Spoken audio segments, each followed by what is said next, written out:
मुख्यमंत्री नायब सिंह सैनी ने कुरुक्षेत्र में इलेक्ट्रिक बस सेवा की सौगात देते हुए 10 इलेक्ट्रिक बसों को झंडी दिखाकर रवाना किया।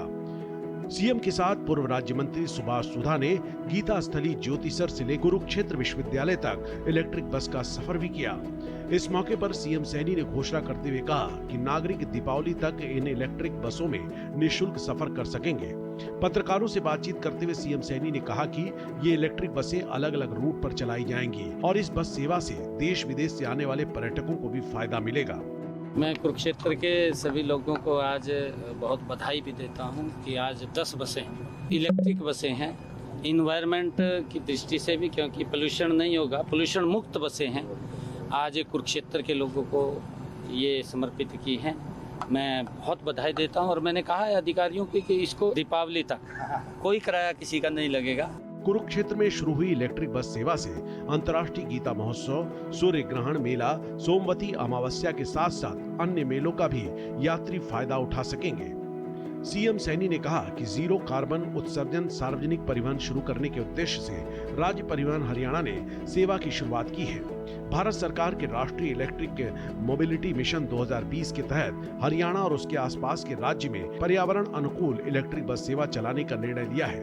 उन्होंने कहा कि सरकार ने सार्वजनिक परिवहन बस सेवा प्रदान करने के लिए 10 नगर निगमों पंचकुला, अंबाला, यमुनानगर, करनाल, पानीपत, सोनीपत, रोहतक, हिसार, गुरुग्राम और फरीदाबाद के लिए 50-50 ई बसें खरीदने का निर्णय लिया है, जिसमें कुल 500 बसें और दिल्ली, गुरुग्राम और अन्य आसपास के शहरों और उप शहरों के निकट होने के कारण रेवाड़ी के लिए 50 बसें होंगी। ये फ्री में रूट्स के ऊपर लोगों को लाने और ले जाने का काम करेंगी और उसके बाद, क्योंकि इसके 10 बसें हैं, अलग अलग रूट इसके बने हैं, हमारे लोगों को कुरुक्षेत्र के लाभ होगा, परंतु जो बाहर के हमारे टूरिस्ट हैं जो यहाँ पर आते हैं उनको भी लाभ मिलेगा।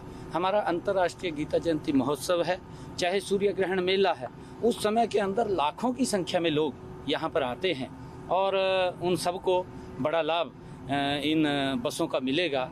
सीएम सैनी ने जानकारी दी कि हरियाणा में विभाग की ओर से सकल लागत अनुबंध जीसीसी मॉडल के तहत 12 मीटर मानक फ्लोर 375 एसी इलेक्ट्रिक बसों की खरीद का निर्णय लिया गया है। सीएम सैनी ने कहा कि हरियाणा के पानीपत, यमुनानगर, करनाल, पंचकुला, हिसार, रोहतक, रेवाड़ी, सोनीपत में 5-5 बसें और अंबाला में 10 ई बस सेवा शुरू की जा चुकी है और अब दीपावली के पावन पर्व से पहले कुरुक्षेत्र शहर में श्रद्धालुओं और तीर्थयात्रियों को इलेक्ट्रिक सिटी बस सेवा प्रदान की गई है, जो राज्य सरकार के लिए एक बड़ी उपलब्धि है।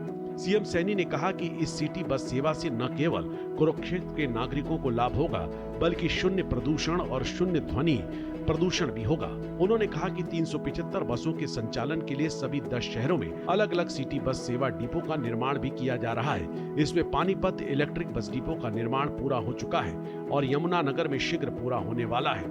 हरियाणा रोडवेज विभाग के महानिदेशक सुजान सिंह ने कहा कि इन बसों के लिए ज्योतिसर, पिहोवा, शाहबाद, इस्माइलाबाद सहित 4 रूट बनाए गए हैं। पिपली से ज्योतिसर के लिए 2 बसों का संचालन किया जाएगा। इन बसों के रूट को जिला प्रशासन और केडीबी ने मिलकर तैयार किया है। सीएम नायब सिंह सैनी ने सेठ नवरंग राय लोहिया जयराम कन्या महाविद्यालय लोहार माजरा कुरुक्षेत्र की रजत जयंती समारोह का दीप प्रज्वलन कर विधिवत शुभारंभ किया।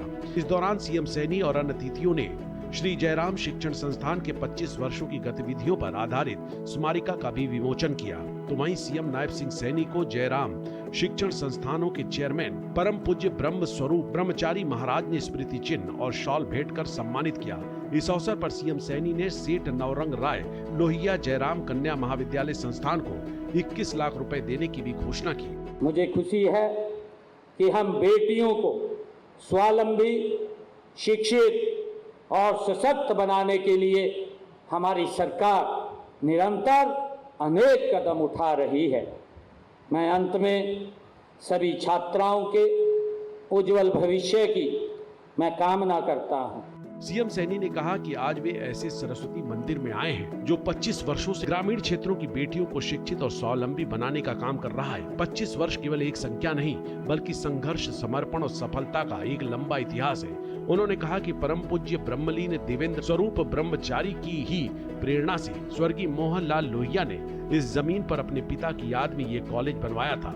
हालांकि जिस समय इस कॉलेज की नींव रखी गई थी उस समय गांवों में बेटियों की शिक्षा के प्रति जागरूकता नहीं थी और ये कॉलेज आज आसपास के ग्रामीण क्षेत्रों की हजारों बेटियों के उज्जवल भविष्य की आधारशिला है।